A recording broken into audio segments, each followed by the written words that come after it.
മധ്യകാല ഇന്ത്യ അധികാര കേന്ദ്രങ്ങൾ എന്നുള്ള പാഠഭാഗം. അതില് ആദ്യം കാണുന്നത് ഒരു ലെറ്റർ ആണ് അല്ലേ? We have read a letter from river Yamuna. Yamuna നദി എഴുതിയിരിക്കുന്ന ലെറ്ററാണ്. ഈ ലെറ്ററിലുള്ള പ്രധാനമായിട്ടും 3 കാര്യങ്ങളാണുള്ളത്. ഒന്ന്, the longest river in India. ഇന്ത്യയിലെ നീളം കൂടിയ നദിയുടെ പേര്. The longest river in India. Answer river Ganga. രണ്ടാമത്തെ question, tributaries of the Ganga. Ganga നദിയുടെ പോഷക നദിയുടെ പേര്. Tributaries of the Ganga. River Yamuna. Ganga നദിയുടെ പോഷക നദിയാണ് യമുന നദി. ശേഷം പ്രധാനപ്പെട്ട ഹിസ്റ്റോറിക്കൽ മോണുമെന്റ്സിനെ കുറിച്ച് പറയുന്നുണ്ട്. ഏതൊക്കെയായിരുന്നു ഹിസ്റ്റോറിക്കൽ മോണുമെന്റ്സ്?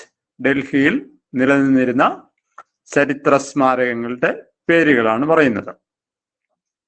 അതിന്റെ ചിത്രം നമുക്ക് നോക്കാം. അതിനു മുമ്പ് ഒരു ഡെഫിനിഷൻ ഇവിടെ പഠിച്ചിട്ടുണ്ട്.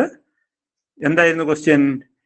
Define medieval period in Indian history. Define medieval period in Indian history. The period between CE 8 and 18th century is known as medieval period in Indian history. 8ാം നൂറ്റാണ്ട് മുതൽ 18ാം നൂറ്റാണ്ട് വരെയുള്ള കാലഘട്ടത്തെ പറയുന്ന പേരാണ് ഇന്ത്യ ചരിത്രത്തിലെ മധ്യകാലഘട്ടം. 8ാം നൂറ്റാണ്ട് തൊട്ട് 18 വരെ കേട്ടോ. ഇത് 21ാം നൂറ്റാണ്ടാണ്. 8 and 18th century. The period between 8 and 18th century is known as medieval period in Indian history. So, historical monuments ne kurichu parayunnu. First one, Qutub Minar. Second one, Iron Pillar of Mehrauli. Mehraulile irumbu സ്തംഭം, Iron Pillar. Juma Masjid, Red Fort, India Gate.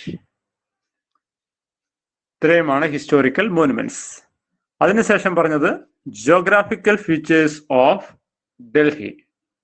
ഡൽഹിയുടെ geographical features, ഭൂമിശാസ്ത്ര സവിശേഷതകൾ എന്തെല്ലാം?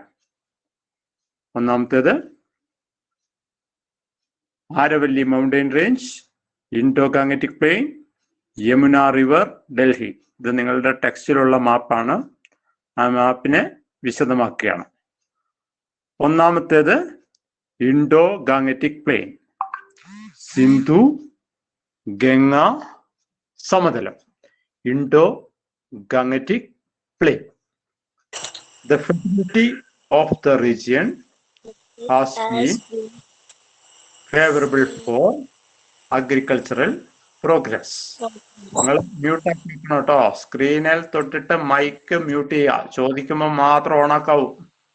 ഈ പുതുതായിട്ട് വരുന്ന കുട്ടികളാണ് അത് of ആക്കാതിരിക്കുന്നത്. അപ്പം ബാക്കിയുള്ള കുട്ടികൾക്ക് ഡിസ്റ്റർബൻസ് ആണ്. സ്ക്രീനിൽ തൊട്ട് മൈക്ക് ഓഫ് ആക്കുക. നിങ്ങളിവിടെ കോഴി പോകുന്നവരെ ഇവിടെ കേൾക്കാം. Indo Gangetic plain, Sindhu Ganga സമതലം.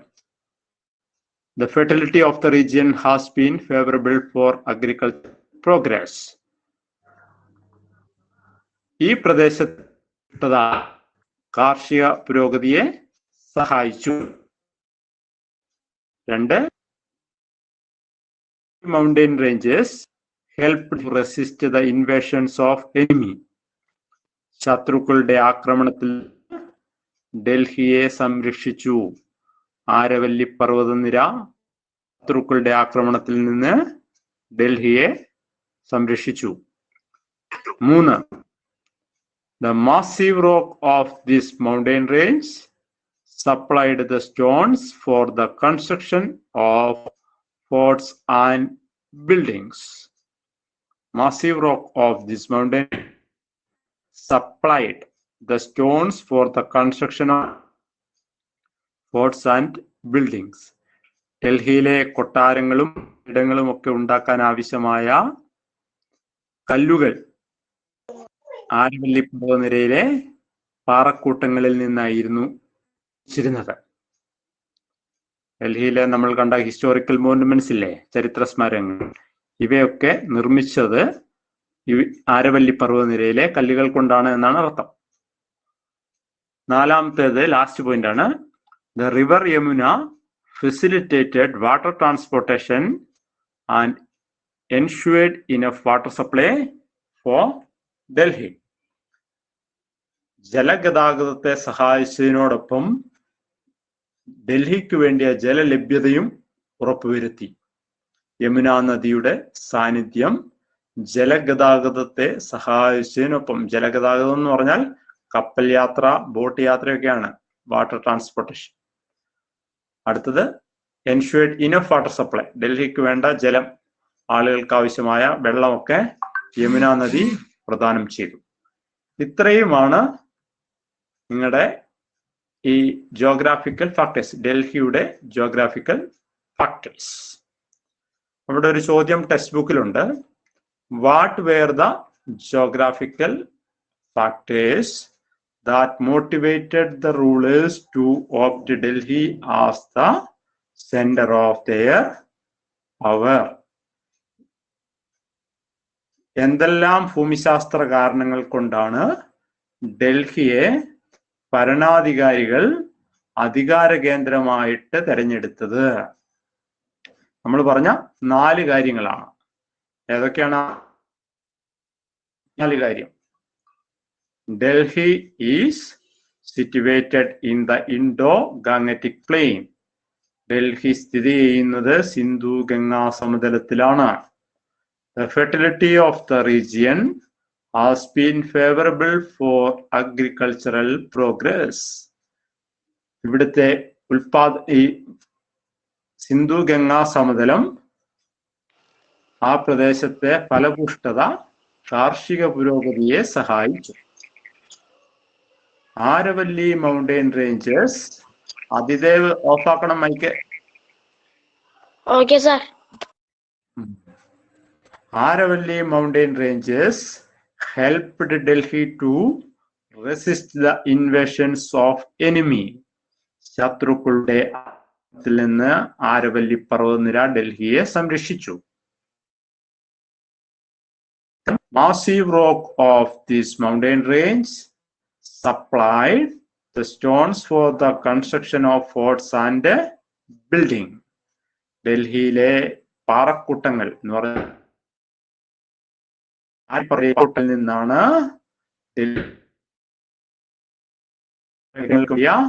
കല്ലുകൾ ഉപയോഗിച്ചിരുന്നത്. River Yamuna facilitated water transportation, enough water supply four Delhi. Yamuna നദി ജലഗതാഗതത്തെ സഹായിച്ചതിനോടൊപ്പം ഡൽഹിക്ക് വേണ്ട ജലലഭ്യത ഉറപ്പുവരുത്തി. കിട്ടിയോ? ഈ 4 കാര്യങ്ങൾ. ആരേലും ഒരാൾ ഉത്തരം പറയാം, ഒറ്റ ഒരാൾ.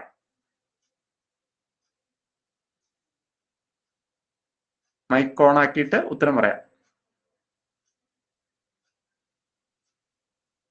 ആദി കൃഷ്ണ പറഞ്ഞോളൂ, പേര് തന്നെ വിളിക്കാം. ആദി കൃഷ്ണ.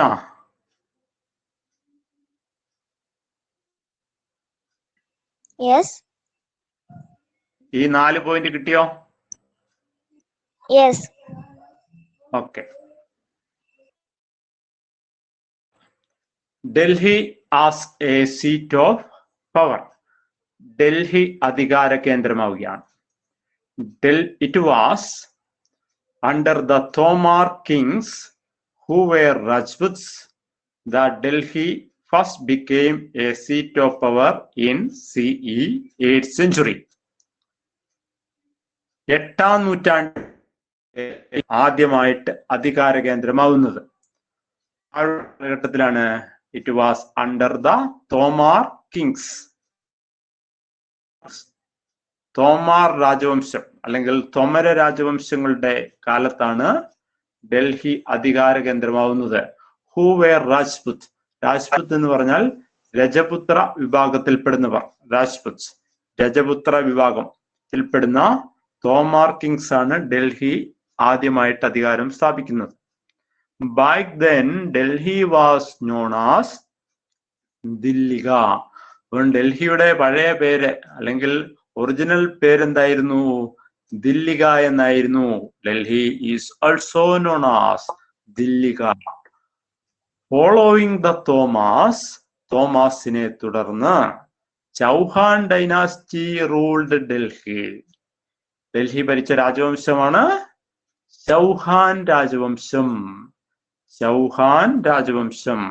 തോമാർ ഡൈനാസ്റ്റി ഭരിച്ചു. അതിനുശേഷം ഡൽഹി ഭരിച്ചത് Chauhan dynasty. Prithviraj Chauhan was the last king of the Chauhan dynasty. ഈ ചൗഹാൻ ഡൈനാസ്റ്റിയിലെ അവസാനത്തെ രാജാവായിരുന്നു ആര്? പൃഥ്വിരാജ് ചൗഹാൻ. അപ്പം തോമാസ് ഫസ്റ്റ് ഭരിച്ചു, തോമാസ് കിങ്ഡം. അതിനുശേഷം ചൗഹാൻ ഡൈനാസ്റ്റി. അതിലെ last king Prithviraj Chauhan. Last king of Chauhan dynasty Prithviraj Chauhan. Muhammad of Ghor in the present Afghanistan defeated Prithviraj Chauhan and established his domination over Delhi. ഈ പൃഥ്വിരാജ് ചൗഹാനെ തോൽപ്പിച്ചുകൊണ്ട് ഗോറിലെ മുഹമ്മദ് അധികാരം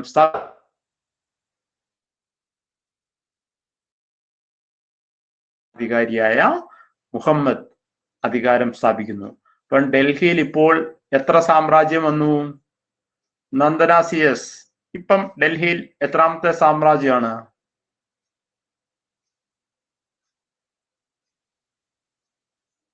പറഞ്ഞോ നന്ദന. മൈക്ക് ഓൺ ആക്കിയിട്ട് പറയാം.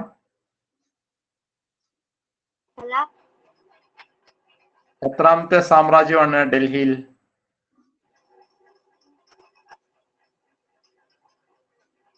പറഞ്ഞോ. Hello sir. എത്രാമത്തെ ആണെന്ന് പറ. റേഞ്ച് കിട്ടുന്നില്ല. റേഞ്ച് കിട്ടുന്നില്ല. ഒന്നാമത്തേതാരാ? First Tomar kings. രണ്ടാമത്തേത് പൃഥ്വിരാജ് ചൗഹാൻ. പൃഥ്വിരാജ് ചൗഹാൻ ഡൈനാസ്റ്റിയാണ്. ചൗഹാൻ അതിലെ പ്രധാനപ്പെട്ട രാജാവാണ് ആര്? പൃഥ്വിരാജ് ചൗഹാൻ. അശ്വിനി നന്ദന മൈക്ക് ഓഫ് ചെയ്തോളൂ. അശ്വിനി മൂന്നാം ഭരണാധികാരിയുടെ പേരെന്താ? അശ്വിനി. മുഹമ്മദ് ഓഫ് ഗോർ. ഗോറിലെ ഭരണാധികാരിയായ മുഹമ്മദ്. Okay, Muhammad of Ghor. ഇവരെ ഇനി നോക്കൂ, ഇത്രയാണ് നമ്മൾ Qutbuddin Aibak was his commander in chief. ആ പേരൊന്ന് നോക്കിയേ.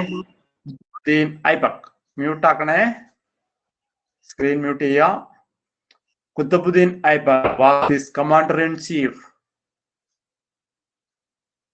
ഗോറിലെ മുഹമ്മദിന്റെ സേനാനായകന്റെ പേരാണ് അല്ലെങ്കിൽ പടനായകന്റെ പേരാണ് ഖുത്ബുദ്ദീൻ ഐബക്.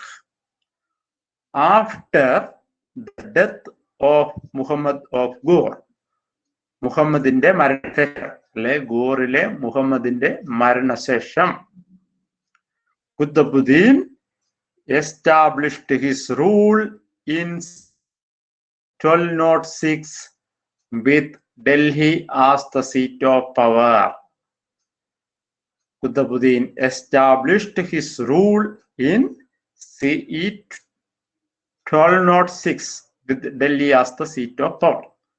1206 മുതൽ ഡൽഹി കേന്ദ്രമാക്കി കുത്തബുദ്ദീൻ ഐബക് സ്ഥാപിച്ച രാജവംശം, അതിന് പറയുന്ന പേരാണെന്ത്? This dynasty is known as Mamluk dynasty or slave dynasty. Mamluk രാജവംശം അല്ലെങ്കിൽ അടിമ രാജവംശം. What do you mean by Mamluk dynasty? Qutbuddin Aibak established his rule in CE 1206 with Delhi as the seat of power. 1206 Delhi കേന്ദ്രമാക്കി കുത്തുബുദ്ദീൻ ഐബക് സ്ഥാപിച്ച രാജവംശത്തെ പേരാണ് മംലൂക്ക് രാജവംശം. ഇപ്പൊ 4 പേരാണ് ഡൽഹി ഭരിച്ചത്. First Tomar kings, 2 Prithviraj Chauhan dynasty, 3 Muhammad, 4 Qutbuddin Aibak. Qutbuddin Aibak സ്ഥാപിച്ച രാജവംശത്തെ പറയുന്ന പേരാണ് Mamluk dynasty or slave dynasty. കിട്ടിയോ? ഇവിടെ 2-3 പ്രധാനപ്പെട്ട കാര്യങ്ങളുണ്ട്. ഒന്ന്, who was commander in chief of Muhammad of Ghor? Who was commander in chief of Muhammad of Ghor? Qutbuddin Aibak.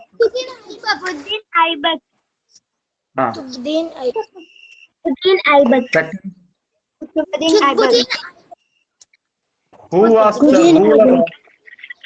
Aibak. എല്ലാവരും സംസാരിക്കണ്ട, ചോദിക്കുന്നവർ മാത്രം പറയാം. രണ്ടാമത്തെ question, who was the founder of Mamluk dynasty? Mamluk ഡൈനാസ്റ്റിയുടെ സ്ഥാപകനാണ്. Who was the founder of Mamluk dynasty? Qutbuddin Aibak. Define. Mute ആക്കണം, എന്നാലേ എല്ലാരും കേൾക്കുള്ളൂ. Define Mamluk dynasty or slave dynasty. Qutbuddin established his rule in 1206 with Delhi as the seat of power is known as Mamluk dynasty. Ni ശ്രദ്ധിക്കൂ, 4 major dynasties ruled Delhi after the decline of the Mamluk dynasty, and their rule lasted until CE 1526. ഇതുകൂടാതെ 4 രാജവംശങ്ങൾ കൂടി ഡൽഹിയിൽ നിലവിൽ വന്നു 1526 വരെ. അപ്പൊ തുടങ്ങുന്നത് 1206 ആണ്, അവസാനിക്കുന്നത് 1526 ആണ്. ശ്രദ്ധിക്കണം, ഇനി പറയുന്നത് പ്രധാനപ്പെട്ട പോയിന്റ് ആണ്. The rulers of Delhi between CE 1206 and CE 1526 are known as Sultan, and the period of their reign is known as the Sultanate period. എന്താണ് സുൽത്താനേറ്റ് പീരീഡ് അല്ലെങ്കിൽ സൽത്തനത്ത് കാലം എന്നാൽ എന്ത്? Answer, the rulers of Delhi between CE 1206 and CE 1526 are known as Sultan. 1206 മുതൽ 1526 വരെ ഡൽഹി ഭരിച്ചിരുന്നവർ സുൽത്താൻമാർ എന്നും അവരുടെ ഭരണകാലം സൽത്തനത്ത് കാലം എന്നും അറിയപ്പെടുന്നു. അത്രേ ഉള്ളൂ. സുൽത്താൻമാർ ഭരിച്ചതുകൊണ്ട് സൽത്തനത്ത് കാലം. കിട്ടിയോ? സുൽത്താൻമാർ ഭരിച്ചതുകൊണ്ട് സൽത്തനത്ത് കാലം. ആഷിൻ കിട്ടിയോ? ആഷിക്കോണാക്കിട്ട് പറയാം.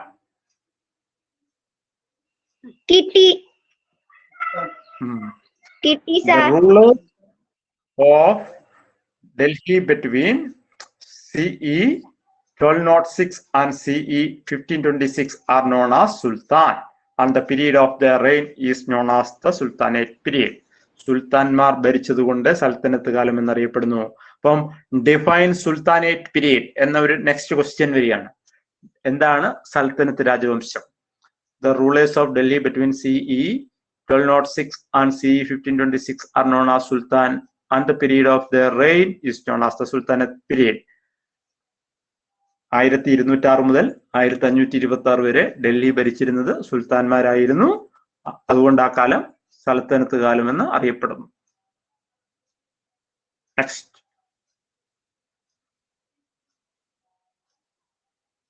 ഇത് ടെക്സ്റ്റിലുള്ള ഒരു ഭാഗമാണ്. കണ്ടോ? മംലൂക്ക് ഓർ സ്ലേവ് ഡൈനാസ്റ്റി സ്ഥാപിച്ച ഖുത്ബുദ്ദീൻ ഐബക്ക്. അതിനുശേഷം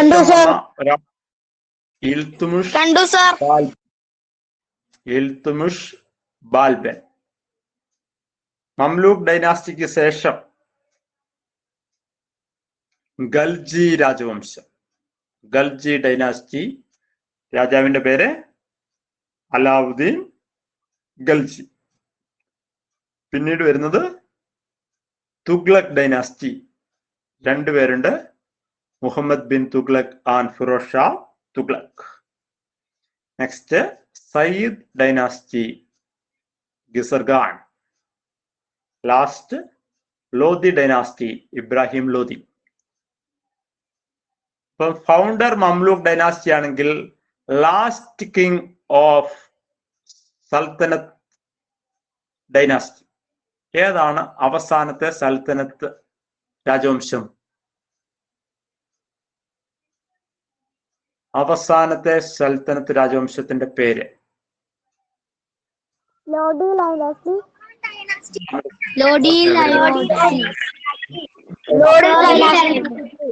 ലോധി ഡൈനാസ്റ്റി. എല്ലാരും വേണ്ട. ലാസ്റ്റ് സൽത്തനത്ത് റൂളർ. ലാസ്റ്റ് റൂളർ ആരാണ്? Last sultanate ruler Ibrahim Lodhi.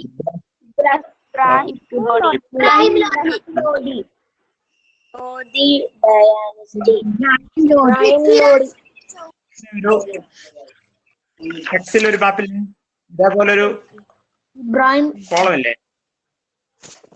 ഇതാണ് ഒരു അസൈൻമെന്റ്.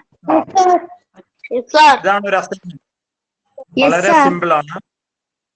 മംലൂക്ക് ഡൈനാസ്റ്റി, അതിന്റെ റൂളർ ഖുത്ബുദ്ദീൻ ഐബക്ക്, ഇൽതുമിഷ് ബാൽബൻ. നെക്സ്റ്റ് എന്തായിരിക്കും വരിക? ഗൽജി ഡൈനാസ്റ്റി, അലാവുദ്ദീൻ ഗൽജി. അടുത്തത് Tughlaq dynasty, Muhammad bin Tughlaq, Firoz Shah Tughlaq. Next Sayyid dynasty, ഗിസർഗാൻ. Lodhi dynasty, Ibrahim Lodhi. ഇത് ചെയ്യുന്നത് ഇതൊന്ന് ഒരു ഫസ്റ്റ് അസൈൻമെന്റ് ആയിട്ട് ചെയ്യാം. Okay, notebook.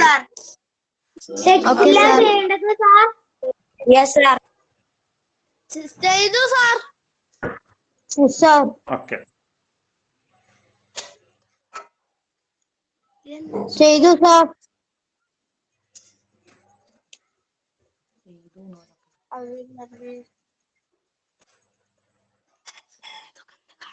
ഈ ഒരു പോയിന്റും കൂടെ നോക്കാം. സാറേ ഞങ്ങൾ നോട്ട് സ്വന്തമായിട്ട് സാറേ അത് പറയാം. നോട്ട്ബുക്കിൽ ഇപ്പം ചെയ്യേണ്ടത് ആ ഒറ്റ പ്രവർത്തനമാണ്. ഓക്കെ. അടുത്തത് let us discuss the expansion of power of the Delhi Sultan of other parts of the Indian subcontinent. ഈ ങ്ങളിലേക്ക് വ്യാപിച്ചു അതിൽ പ്രധാനപ്പെട്ട നിർണായക പങ്കുവഹിച്ച ഒരു വ്യക്തിത്വമാണ് ഇൽതുമിഷ്. ആരാണ്? ഇൽതുമിഷ്. സ്പെല്ലിംഗ് ഒക്കെ നോക്കണം കേട്ടോ. ഇൽതുമിഷ്. ഇൽതുമിഷിന്റെ പ്രത്യേകത Iltutmish was the ruler who assumed power after Qutbuddin.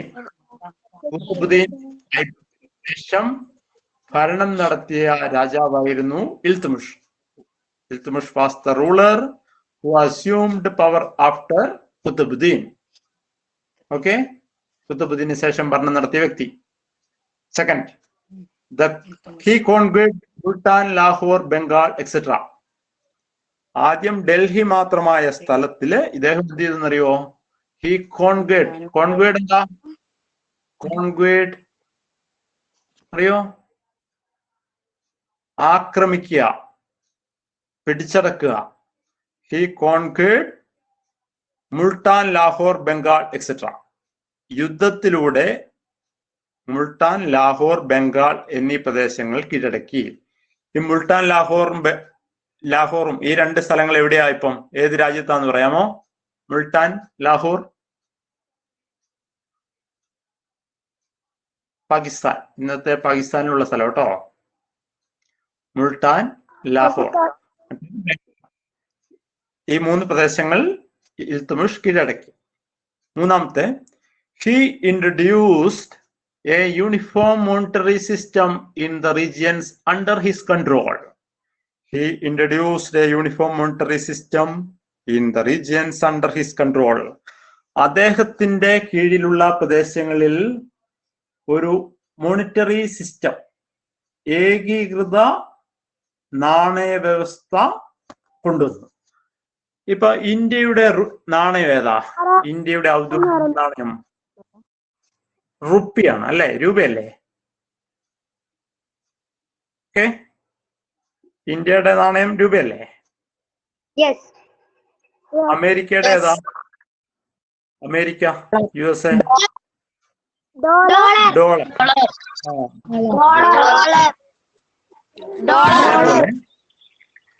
ഇദ്ദേഹം ഈ കൊണ്ടുവന്നത് ഇൽത്തുമിഷാണ് കേട്ടോ. ഇത് ഓർക്കണം, 1200 നടക്കുന്ന സംഭവമാണ്. 1200 വർഷം നടക്കുന്ന സംഭവമാണ്. അപ്പം യൂണിഫോം മോണിറ്ററി സിസ്റ്റം കൊണ്ടുവന്ന വ്യക്തിയാണ് ഇൽത്തുമിഷ്. അടുത്തത്, tanka and jital were the newly introduced coin. രണ്ട് നാണയങ്ങൾ അദ്ദേഹം കൊണ്ടുവന്നു. ആ നാണയത്തിന്റെ പേരാണ് തങ്ക ആൻഡ് ജിദാൽ. തങ്ക നാണയവും jital. Tanka means gold coin, jital means silver coin. Tanka എന്ന് പറയുന്നത് ഒരു സ്വർണ്ണ നാണയമാണ്, ജിദാൽ എന്ന് പറയുന്നത് വെള്ളി നാണയമാണ്, സിൽവർ കോയിൻ ആണ്. Were the newly introduced coin. ഇത്രയുമാണ് ഇൽത്തുമിഷിന്റെ പ്രത്യേകത. ഒന്നുകൂടെ, Iltutmish was the ruler who assumed power after Qutbuddin. കുത്തബുദ്ദീന് ശേഷം ഭരണം Iltutmish. Second one, he conquered Multan, Bengal etcetera. Third, he introduced uniform monetary system, ഒരു ഏകീകൃത നാണയമാക്കി. 4, tanka and jital were the newly introduced coin. Tanka, jital എന്നീ നാണയങ്ങൾക്ക് രൂപം കൊടുത്തു. ഇത്രയുമാണ് ഇൽത്തുമിഷിനെ പഠിക്കാനുള്ളത്. ഓക്കെ, നിങ്ങൾക്ക് ഈ മാപ്പ് കണ്ടാൽ കുറച്ചും കൂടെ മനസ്സിലാവും. കണ്ടോ, ഡൽഹി മാത്രമായ സ്ഥലം ഇപ്പൊ എത്രയായി? മുൾട്ടാൻ, ലാഹോർ, ബംഗാൾ എന്ന പ്രദേശം വ്യാപിച്ചു. ഇത് ആരുടെ മിടുക്കാണ്? ഇൽത്തുമിഷിന്റെ കഴിവാണ്. ഓക്കെ ഓക്കെ, കിട്ടിയോ? ഓക്കെ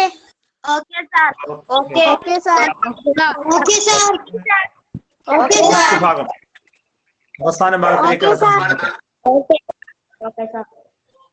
ആ മംലൂക്ക് ഡൈനാസ്റ്റിയിൽ ഏറ്റവും ആദ്യം നമ്മൾ പറഞ്ഞ ഇതിലുണ്ട് ഫ്ലോ ചാർട്ടില് മംലൂക്ക് ഡൈനാസ്റ്റി സ്ഥാപിച്ച വ്യക്തി കുത്തുബുദ്ദീൻ ഐബക്. ശേഷം വന്ന് ഇൽത്തുമിഷ്, ബാൽബൻ എന്ന് പറഞ്ഞതിൽ ബാൽബനാണ് ആ കാണുന്നത്. Balban was the major ruler who rose to power after the reign of Iltutmish. ഇൽത്തുമിഷിന് ശേഷം ഭരണം നടത്തിയ വ്യക്തിയാണ് ബാൽബൻ. അത് മാത്രമേ ഉള്ളൂ, വേറെ ഒരു പ്രത്യേകത ഇല്ല കേട്ടോ. ഇൽത്തുമിഷിന് ശേഷം ഭരണം നടത്തിയതാരാ? ബാൽബൻ. ഓക്കെ, അത് കഴിഞ്ഞ ഒരു ലേഡി ഉണ്ടോ? ഒരു ലേഡി, അതിന്റെ പേരാണ്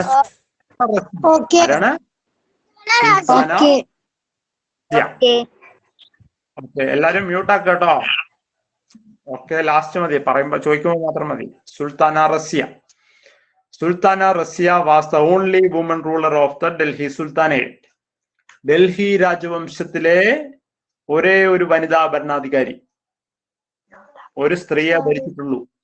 പേരാണ് Sultana Razia. Only a woman ruler of the Delhi sultanate. 2, she was the daughter of Iltutmish. ഇൽതുമിഷിന്റെ മകൾ. ഇൽതുമിഷിന്റെ മകളുടെ പേരാണ് സുൽത്താന റസിയ. അടുത്തത്, she lost her power owing to protest from some nobles. Nobles പ്രഭുക്കന്മാരാണ്, ലോർഡ്സ്. കേട്ടിട്ടുണ്ടോ? കിങ്, ലോർഡ്സ് എന്നൊക്കെ. കിങ് എന്ന് പറഞ്ഞാൽ രാജാവ്, ലോർഡ്സ് എന്ന് പറഞ്ഞാൽ പ്രഭുക്കന്മാർ. ഈ പ്രഭുക്കന്മാരുടെ കയ്യിലായിരുന്നു അന്നത്തെ കൈവശമുള്ള ഭൂമി. രാജാവ് നോക്കാൻ ഏൽപ്പിക്കുന്നത് പ്രഭുക്കന്മാരെയാണ്, ഭൂമി നോക്കാൻ ഏൽപ്പിക്കുന്നത്. അവരുടെ എതിർപ്പിനെ തുടർന്ന് ഭരണം നഷ്ടപ്പെട്ട വ്യക്തിയാണ് Sultana Razia. She lost her power. അവർക്ക് അധികാരം നഷ്ടമായി. എങ്ങനെ? Owing to the protest from some noble. Owing to the protest, എതിർപ്പിനെ തുടർന്ന്. ആരാ എതിർത്തെ? പ്രഭുക്കന്മാർ. പ്രഭുക്കന്മാർ എതിർപ്പ് അറിയിച്ചതിനെ തുടർന്ന് ഇവർക്ക് ഭരണം നഷ്ടമായി. ഓക്കെ, അപ്പോ ഇത്രയും കാര്യങ്ങളാണ് ഇന്നത്തേക്ക് പഠിക്കുന്നത്. ഇപ്പം ഡൽഹി ഭരിച്ച ആദ്യ രാജവംശത്തിന്റെ പേരൊന്ന് പറയാമോ? ഒരാൾ പറയാം. അനുശ്രീ ഉണ്ടോ? അനുശ്രീ. അനുശ്രീ, ഡൽഹിയിലെ ഫസ്റ്റ് അനുശ്രീ.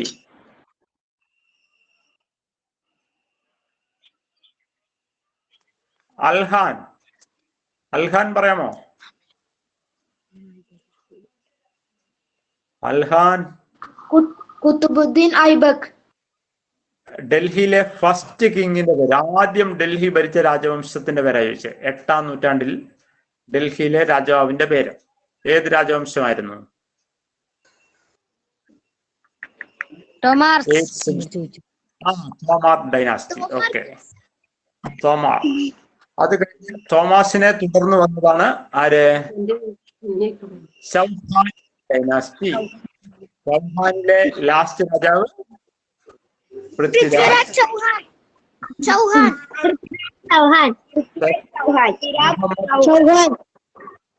എല്ലാവരും കൂടെ സംസാരിക്കണം.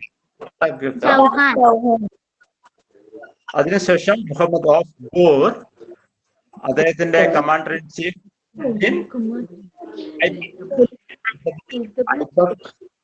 ആദിത്യ രാജവംശം, slave dynasty or Mamluk dynasty.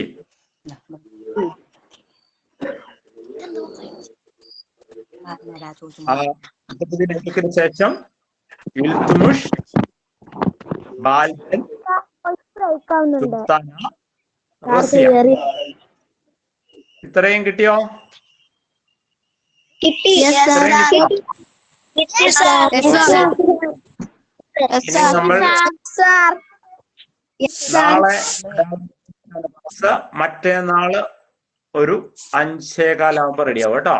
മറ്റേനാള് നാളെ